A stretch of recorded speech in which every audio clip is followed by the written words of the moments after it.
You know, in World War II, the battlefield wasn't always just land or sea or air. Sometimes it was all three at the exact same time. And to win, Allied engineers had to get, well, really creative. They came up with some of the most unique, ambitious, and frankly, weirdest vehicles ever built.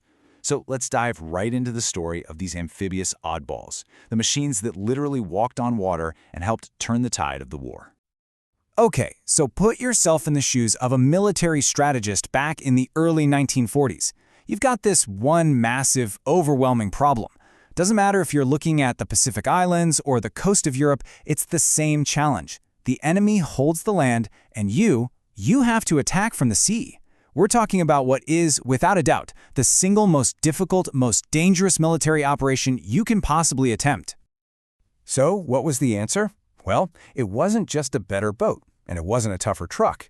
No, it was something else entirely. A kind of hybrid, born out of pure necessity. This was a whole new kind of vehicle, one that just didn't care about the water's edge. It could literally drive right out of the ocean, onto the beach, and keep going, getting troops and all their gear exactly where they needed to be. So let's talk about why this is so hard. An amphibious landing, it's a total logistical nightmare. Your troops are at their absolute most vulnerable in that little stretch of water between the big ship and the safety of the shore. They're basically sitting ducks, exposed, slow-moving targets.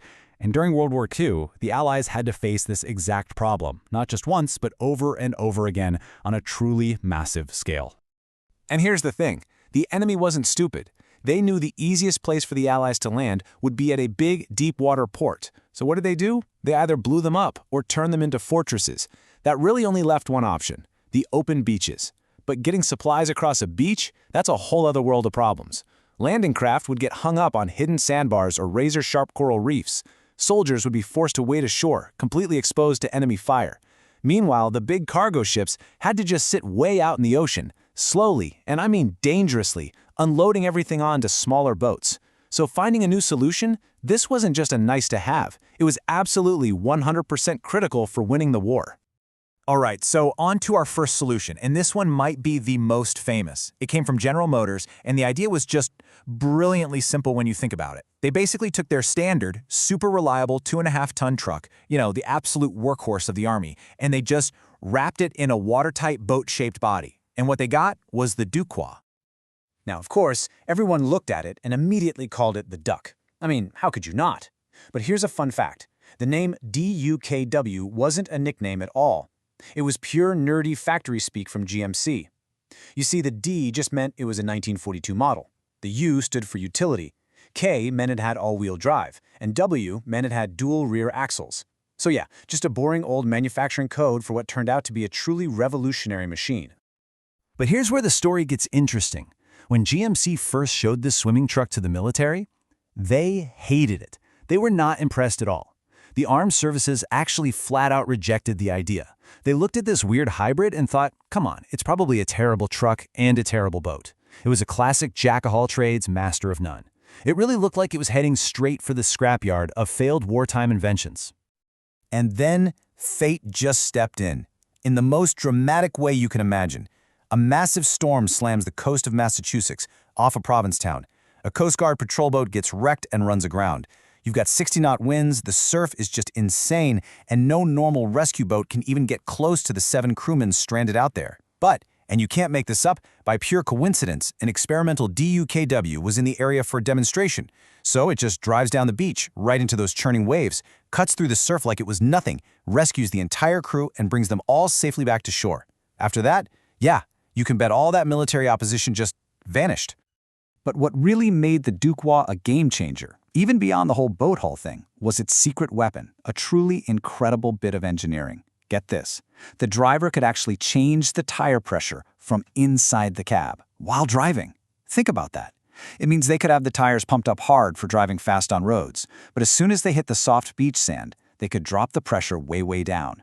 The tires would flatten out, almost like snowshoes, spreading out the vehicle's weight, and that let it just glide right over the soft sand that would have completely swallowed any other truck. Genius. Okay, so with the WWII being such a massive success, the next idea seemed like a total no-brainer, right?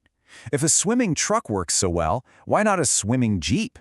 So Ford got the job of creating an amphibious version of their legendary Jeep. They officially called it the GPA, but the soldiers on the ground, well, they quickly nicknamed it the Seep, for Sea Jeep. And unfortunately, this is one sequel that just didn't live up to the original. And when you compare the two, the difference is just night and day. The WWII was a massive success, a total workhorse. The Seep, it was a real disappointment. The main problem was all about weight and buoyancy. See, to make the Jeep float, Ford had to add a ton of extra stuff, which made it heavy and clumsy on land.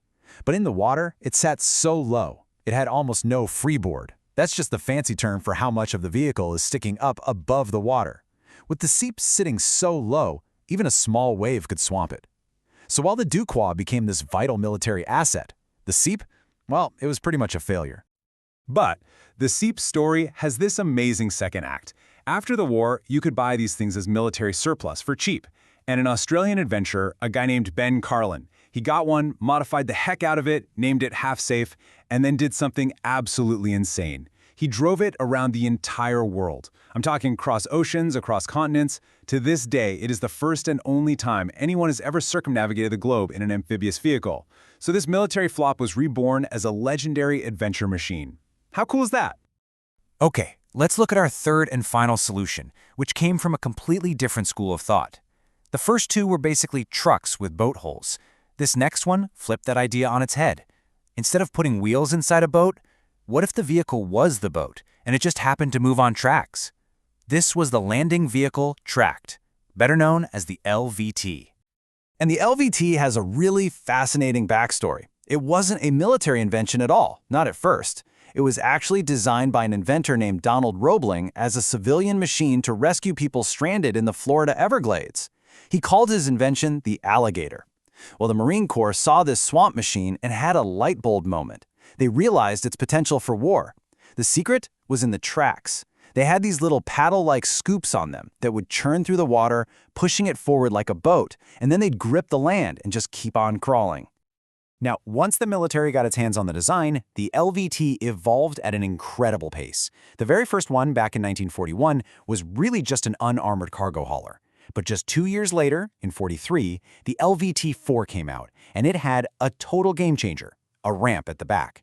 This meant troops or even a whole Jeep could get out quickly and stay protected. And then things got really serious. They created the LVT-A4, the amp tank, by slapping a 75mm howitzer on top. Suddenly, this humble supply carrier was a powerful amphibious assault tank. But the real genius of the LVT, the thing that made it absolutely essential, was its tracks. See, in the Pacific, so many of the islands were surrounded by these treacherous, sharp coral reefs just lurking under the water. Those reefs would rip the bottom out of a normal landing boat and stop any wheeled vehicle dead in its tracks, a heartbreaking lesson the Marines learned in blood at the Battle of Tarawa. But the LVTs, they could just crawl right up and over those reefs. This wasn't just a small improvement, it was a fundamental change in how to attack. Instead of having to land at the beach, under fire, the Marines could now land over the beach's defenses, bringing troops and tanks right to the front door. So, eventually the war did end, but the stories of these incredible machines, they were far from over. You could say their wartime service was just the first chapter in what turned out to be a surprisingly long and very strange second life. And just to give you a sense of the sheer scale we're talking about, look at this number, 18,616. That is how many LVTs were churned out during the war. They were building these things on an unbelievable industrial scale for one simple reason. They were absolutely essential for winning the island-hopping campaign in the Pacific. They were the backbone of the entire American amphibious strategy. So what happened to them all after the war? Well, I don't think any story shows the transformation better than the WKWs. Just picture it. One day, it's storming the beaches of Normandy under heavy fire. Then, just a short time later, it's been painted a bright, cheery color, it's filled with tourists and families, and it's splashing down into a river in the Wisconsin Dells on a duck tour. And that's not a new thing. That tradition started all the way back in 1946. It's just an incredible journey from a weapon of war to a fun-loving tourist attraction. And really, this unlikely second life happened to all of them. The Dukes, they ended up working for fire departments and even going on expeditions to Antarctica. The GPA, the so-called Seep that failed in the military, it became a world-famous, record-setting adventure mobile. And the toughest nails, LVTs, They kept right on fighting in the Korean War and were also used for polar exploration. At the end of the day, they were just too useful and too adaptable to be forgotten. It really gets you thinking, doesn't it? I mean, these machines were born from the absolute desperation of a world war, but their stories of being adapted and completely reinvented went on for decades. And it leaves me with this final thought for you.